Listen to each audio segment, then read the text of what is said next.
Well, look, I think that the fluidity of people will enable all of these businesses to establish themselves in Gibraltar and to trade from Gibraltar without having to concern themselves that they might not be able to have the personnel to man the business in whichever sector available in Gibraltar because of the physical constraints of Gibraltar. So if you said to me, which is the key aspect of the treaty, what we set out to do was to create that human fluidity, both for Gibraltarians who need to access the European Union or wish to access the European Union because they have relatives there, because they want to go into any part of the EU, and for businesses who need to bring their workers from the EU on a daily basis to service any parts of the industrial opportunities that we're talking about as a result of this treaty. All the opportunities that you have been speaking about, and which I'm sure many people at this event are interested in, is Gibraltar really ready to embrace some of those opportunities? And I mean in terms of infrastructure, hotels, for example, transport, for example, and even power, sustainability of power supply. Are we ready?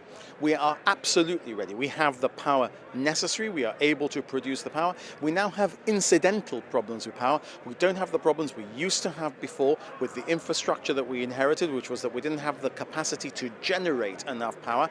That was resolved with the new power station. And in terms of the hotels, etc., as you know, Ros, a lot of people who have been looking to build hotels in Gibraltar have been waiting to see whether we could nail this treaty. And that's absolutely fair enough, because if we couldn't nail this treaty, then you might not have the arrivals in Gibraltar. And why would people invest in hotels, as some did in the early 60s, only to find what was then the equivalent of a closed frontier or a very, very hard border?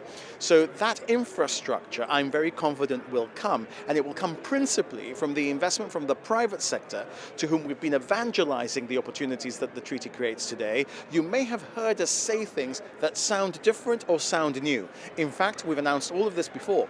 What we're doing is putting the practical flesh on the bones of the theories that we've talked about before. The things that we've said are in the treaty, and tonight in London we're talking about what those actual opportunities will be, how that can manifest in real business on the ground in Gibraltar and around Gibraltar.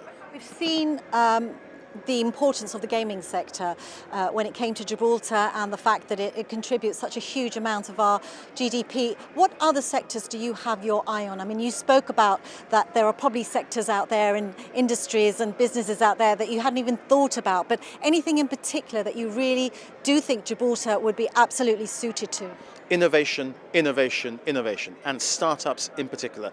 Why would you establish your business anywhere other than in Gibraltar after this treaty when you're going to start a new business and it could be terribly successful? Own it in a place which is fiscally efficient, and if you're in a regulated area where the regulator is accessible. But I'll tell you something, Ros. In the 1990s, in the early 1990s, when Europort was built, it was built because then in the European Union we had the right to passport banks from Gibraltar, regulated in Gibraltar, into the rest of the European Union. Is Europort full of banks? No, it's not. It's full of a gaming industry, an online gaming industry that we could not even have had as a glint in the milkman's eye at the time that we thought Europort was going to be filled with banks passporting into Europe. So what we're doing here is we are laying the legal infrastructure.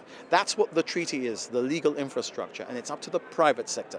It's up to the entrepreneurs and to the innovators, whether they're Gibraltarian or coming to Gibraltar, to decide what it is that this treaty can really do. And I look forward to watching how that develops and how the seeds that we're planting in this treaty will grow. Let's just talk about the training funding that you spoke about that will help support these businesses achieve those aims. How does a business go about applying for that funding? So the practicalities of how you'll be able to use the funding that's going to be made available is going to be set out by the government when the time comes, when the final aspects of the treaty have been set out.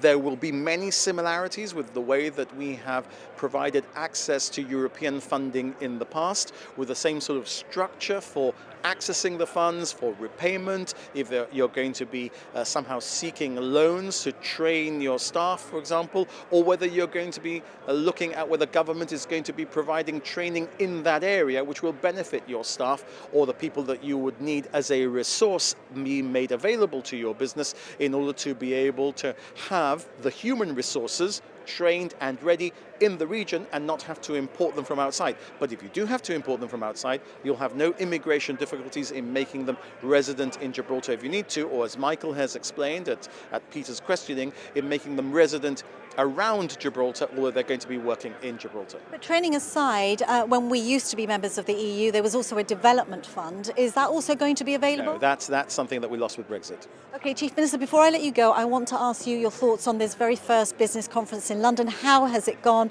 How do you think it will benefit Gibraltar, and where would you like to take it in the future? You've seen a different sort of Gibraltar Day in London. To such an extent, it's no longer just a day. You've seen the Minister for Financial Services leading on the provision of a different type of approach to how he's reaching out to business. You've seen the Minister for Business reaching out to all industry sectors in this innovative event tonight. So we've gone beyond what we used to do on the Monday. We've gone and reached out more deeply into the sectors in financial services and gaming and insurance that we have traditionally had, and tried to make them realize what benefits the treaty will have for them and what more they can do in Gibraltar. And we've gone to a wider industry sector tonight at the Oxo Tower, trying to show what opportunities there may be for other sectors in Gibraltar as a result of this treaty.